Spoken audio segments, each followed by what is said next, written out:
Ne diyor Chat? Babam. Günaydın oğluma.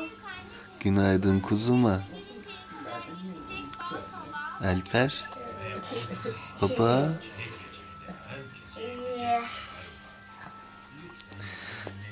Günaydınlar yakışıklıma. Günaydınlar. Günaydın. Bütün sabaha kadar uyuyormuş benim maşallah oğlum.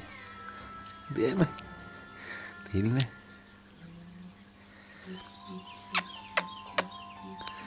Ağzını burnunu yerim.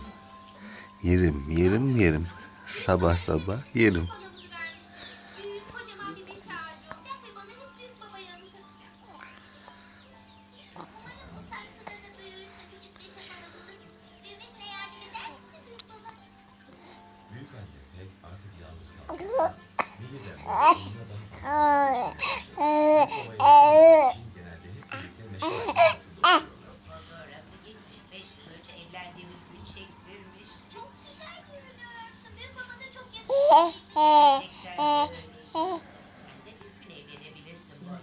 Nasıl bir adamla evlenmek isterdin?